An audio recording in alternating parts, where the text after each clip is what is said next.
በጣም ስጠላሽ ታነቂ ማሪ ታነቂ። ጠላሽ ወደድሽ ምን ታረጊልኛለሽ? በጣም ስጠላሽ ታነቂ።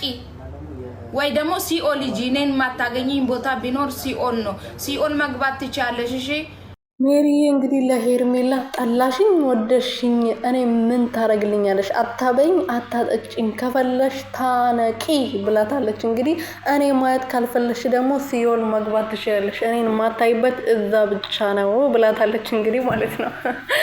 ሰላም ሰላም ቤተሰቦቼ እንዴት ናችሁልኝ? እኔ ያለው ፈጣሪ የተመሰገነው። በያላችሁበት ሰላማችሁ ብዘት ትረፍረፍ ይበልልኝ። እኔ ውድና ወርቅ የሆናችሁ ቤተሰቦቼ እንግዲህ ሜሪሾ ለሄርሜላና ለአብርሽ ወይም ደግሞ እሷን ለሚቃወሟት ሰዎች መልስ መልሳለች ማለት ነው። ታነቁ፣ እኔ ማየት ካልፈለጋችሁ ሲኦል መግባት ትችላላችሁ ብላለች። እንግዲህ አዎ ሰውን አንድ ሰው የሆነ ሰውን ከጠላ ማየት ካልፈለገ ሲኦል መግባት ነው እንግዲህ። ወይም ደግሞ ያ ሰው የሚገኝበትን ቦታ አለማየት ወይም ስልኩም ይሁን ቲክቶክም ይሁን ያለማየት ነው። ሌላ ምንም አማራጭ የለም። መቼም እናንተ ሜሮን ስለጠላችኋት ወይም ደግሞ ሄርሜላ ሜሮን ስለጠላቻት እሷ ከሚዲያ አትጠፋ፣ ከዩቲዩብ ከቲክቶክ አትጠፋ። እንደውም የበለጠው ሰሞኑን እየታየች ትገኛለች፣ በተደጋጋሚ ቪዲዮ እየፖስተች ትገኛለች። እና ለማንኛውም ታነቂ ብላታለች ሄርሜላ። ታነቂ ገመን እንሰጥሻለን ውዴ።